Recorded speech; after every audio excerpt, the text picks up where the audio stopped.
It's Saturday morning in Italy, and you're listening to the Magic Towns Italy podcast. Hi, everyone. Welcome back to the Magic Towns Italy podcast. I'm Anna. And I'm Jill, and today we've had the pleasure of interviewing Shelby Cannon from Michigan. She spent many years of her life as a nurse, but was kind of feeling restless and unsatisfied with her life. She eventually ended up in Italy. In this episode, she talks about the visa, the apartment hunt, which was pretty rough, finding work, and just what the first year actually looks like. So, shall we get on with listening to her story? Yes. I am 34 years old. I moved to Florence in November of 2024. I grew up in a suburb of Detroit, Michigan. In my 20s, I moved to Colorado and I lived there for 8 years. I just always had this idea that I was going to be a nurse. I was always obsessed with the idea of traveling, and I feel like I dragged my life around. And I think this whole Italy thing started when I was 29. This was post-COVID. I went to Southeast Asia for 6 months. I had this dream of like a big giant backpacking trip. And to me, like taking 6 months off of work felt insane. When you live in the US, there's this idea that there's an upward trajectory of your career and you have to follow that. Making more money, being rich. And I took 6 months off, which actually turned into a year off of work. But that taught me that you don't have to follow the career path that was set for you in your early 20s. I was back at home in Michigan and I got a job at a hospital that I thought that I was going to love, and I hated it. I was miserable. I decided to quit that job and go to Italy for 3 months on a solo trip. That trip changed everything. And there's a lot of reasons for that. Within the first month of that trip, I kind of decided that I was going to move to Italy. And me and my dog moved here in November of 2024. I feel like this kind of solo trips like makes you realize a lot of things, especially when you go to Southeastern Asia, because you see how different is life there, how different their priorities are compared to ours. And then a like introspective standpoint, it shook me out of my comfort zone because I grew up very lucky, very privileged, I guess. I came out of that trip as a completely different person. And the trip to Italy kind of confirmed what you probably thought after that. Within the first 2 weeks of that solo trip in Italy, it was my 32nd birthday. And I feel like that date, there's like a before Shelby and then there's an after Shelby. Around that day, I met like soulmate level people in my life. And so that's what made me initially start to think like, this is where I'm supposed to be. But in reality, when I was in Italy, when I was in Florence, it was the first time in my life that I felt like I was like, okay, this is it. Thank you. This is where I'm supposed to be. And why, out of all the places in Italy, Florence? One of my friends had been here before, and she just told me, I think you would like Florence. So I've always had an attraction to Italy. I don't have any family from Italy. I've always liked Italian-themed like movies, documentaries. It felt like I came home, like I had been here before. I was super comfortable from the first day I was here. Of course, like actually moving here is a very different story, but that was just the experience that I had during that trip that made me make that decision. I like to think that there was like a past connection, like, you know. Absolutely.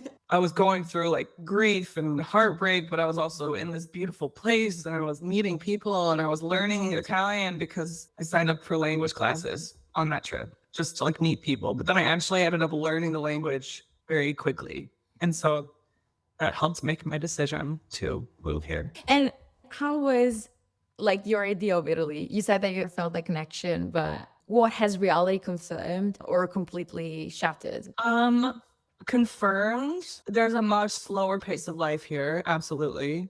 I love that there's a big focus on like slowing down and making connections and like longer meal times and the work-life balance. There's not this obsessive idea of climbing the career ladder here, which I know can also be a downside because that also means that a lot of things don't get done. You know, like I can't deny that I still have a very American mindset when it comes to something bureaucratic and official. And I just feel like a lot of my content is me struggling with having to navigate this like, well, I don't know. I'm not the person to ask. But that also can be a very endearing thing about Italy is just like, it's going to work out fine. It's going to be fine. I have to admit that there's been a transition of trying to leave my old American beliefs behind and trying to adjust and assimilate to this culture. The culture of letting go. The culture of letting go is out of my control. It's going to be fine. It's not that serious. Calm down. So you said that you didn't speak any Italian before moving. When I came on my solo trip, I did not speak any Italian. I knew like some very basic sentences from Duolingo. I think the first sentence that I learned was, I ragazzi bevono l'acqua. Oh my God. Which is basically the equivalent of the pen is on the table for us. Really? Yeah. It's just super like basic, and it took very, very little Duolingo. And then I came to Italy. I thought I knew how to order a coffee, but I did not know how to order a coffee. I had to use my Google Translate, of course, to like navigate from the train station to my Airbnb. And then when I took Italian classes, it really made me learn very quickly. And I was able to form like little tiny sentences to the shopkeeper. And I was so proud of myself. I was like, oh my God, I'm speaking another language. And I would study and I did flashcards all the time. About 8 weeks into taking Italian classes, I met my current boyfriend, who I live with now, and he didn't speak any English at all. Oh. And I was just like on Tinder here in Italy, and when I met him, I knew that he didn't speak any English, and I was like, what's the worst that can happen? Whatever. And so he picks me up on his Vespa. We go to Piazzale Michelangelo for our first date. It was the first time that I really had conversation with someone who does not speak English.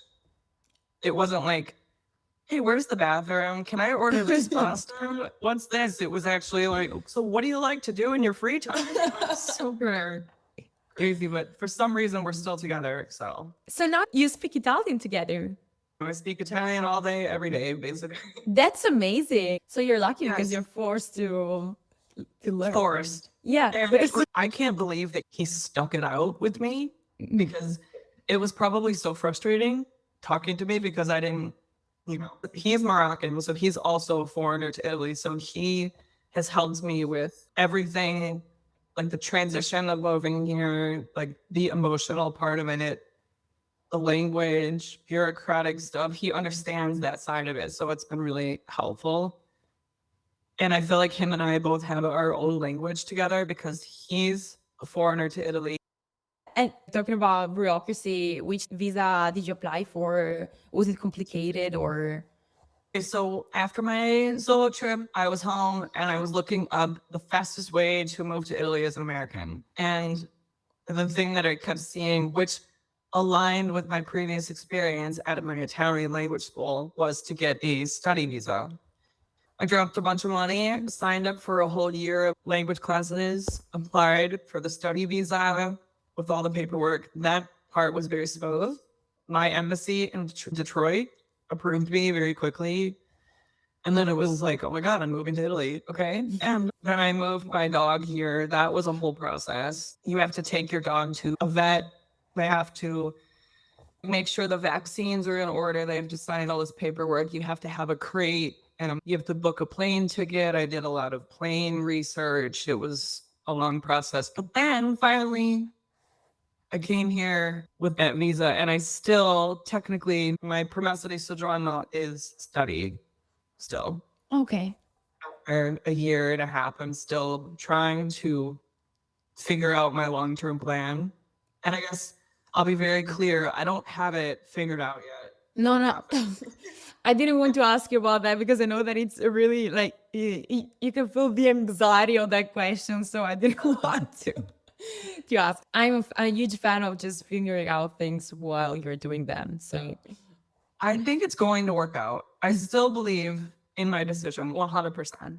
And that's what's keeping me going, is my intuition is telling me that it's fine. We're still here. I think anyone who's ever considering moving to Italy, I think the biggest piece of advice, or the thing that I would say, is that you have to be willing to accept whatever opportunities come to you. For example, I never in my life thought that I would be a preschool teacher, which I am now. If you would have told me that 3 years ago, I would have called you crazy. There's no way. But that's what opportunity came to me, and I had to take it. You know? Absolutely. So it's having flexibility and just letting the universe like give you what is supposed to happen in the street, the path that's given to you, I guess. And I spent a year, my first year here, I wasn't working. I couldn't find a job. I really struggled with, because, you know, if you've seen, I don't know if you've seen like my Instagram, my themes of my videos, but the main thing that I struggled with was how delayed my promesa was.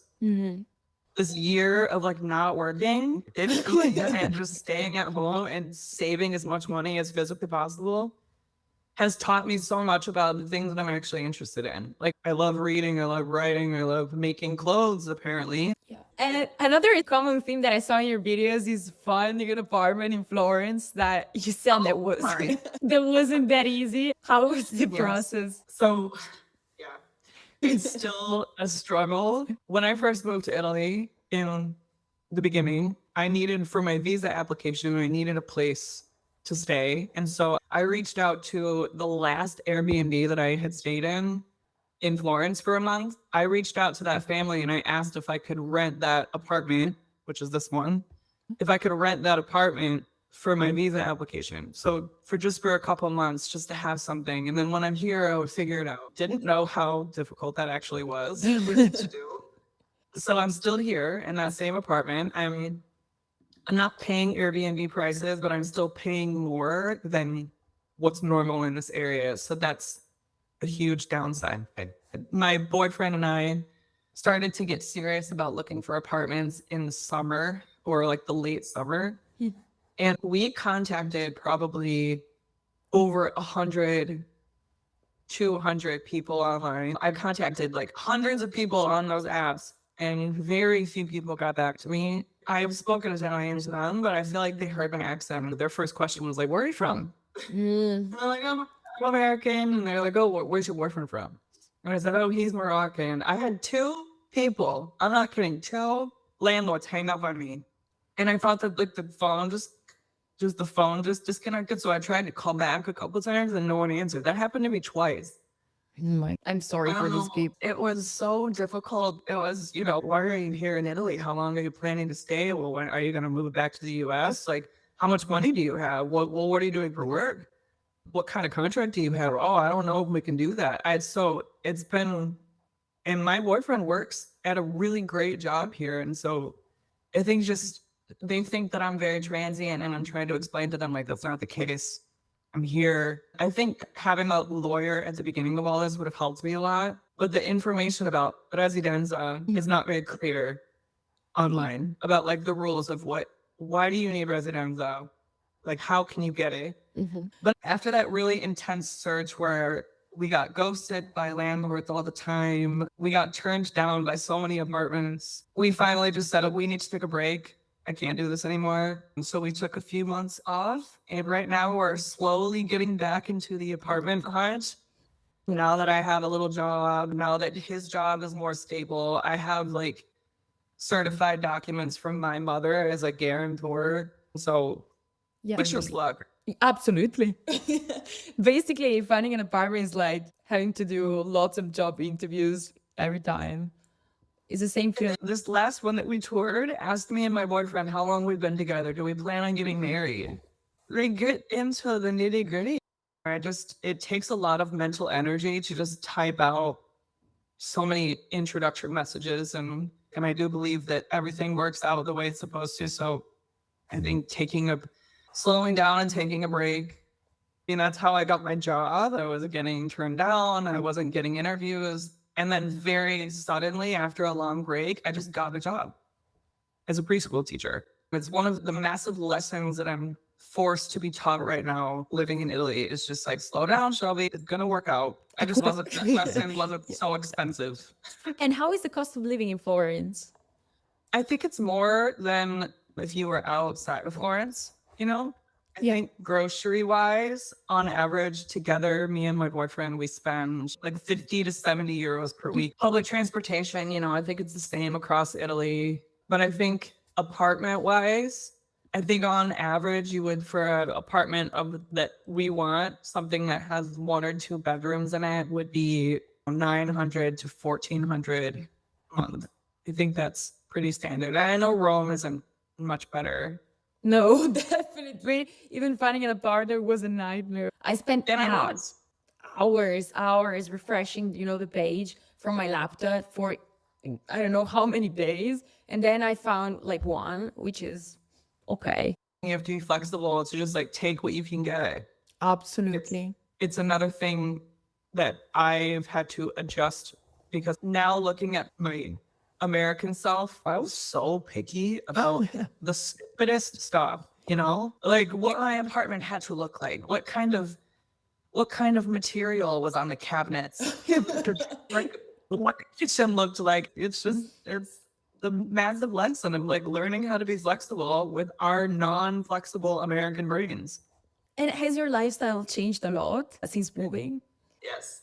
Because I don't spend money on frivolous, dumb things that you're taught that you need. In the US, there's over consumerism. I mean, if you go to any of the major supermarkets or superstores, it'd be really interesting for an Italian to go into Costco, which is one of our huge superstores in the US, where you buy wholesale. So you buy an orange juice that's this big for less money. It's so different. But I like it more not doing that. It's a very special occasion when we go out to eat at a restaurant now. It's very different. And I think that has a lot to do with my current status. I'm only allowed to work 20 hours per week with a study permesso anyway. So now that I am working and I am getting a little bit of money, I'm still trying to just spend as little money as possible. Huge lifestyle difference than when I was in the US, for sure. So if you could send a message back to your past self right before the move, what did you say? Well, I wanted to say, like, there's a completely different life waiting for you. You just have to trust everything that's about to happen to you in the next 3 months. There's going to be a lot of things that suck, but a lot of things that are amazing. Just trust it. And just your intuition is everything. If I could talk to 2020 Shelby, and if I were to say, hey, by the way, in 2024, in 2025, you're going to live in Italy. You're going to speak Italian every day. You're going to have a boyfriend that you're in love with that doesn't speak English. And you're going to be working as a preschool teacher. Like, I would have been like, how? In 5 years, it's going to be my wife? What? Yeah, in 5 years, you've completely changed it. That's crazy. Beautiful at the same time. Thank you so much, Shelby. Wow, what a story. She was so brave. She left with, her own backpack and her dreams, and she left everything behind. Not many people would do that, I think. Despite all the drawbacks, she decided that was the right place for her. And we wish her, la dolce vita. La dolce vita, yes. So, yeah, if you want to read the whole interview, you can visit our website. Have a nice weekend, everybody. Have a nice weekend. That's it for this week on Magic Towns Italy. You can create a free account at magictowns.it and explore over 2,000 towns, including those offering the 7% tax scheme, as well as download dozens of expat guides. We have over 200 data points per town, more than Italy's Statistics Authority itself, covering everything from property prices to schools, healthcare, crime, and more. If you want full access to filters and unlimited searches, upgrade to Magic Towns Premium. Use the code podcast for 20% off an annual plan. Thanks for listening. Our next podcast will be live on Saturday at 9 a.m.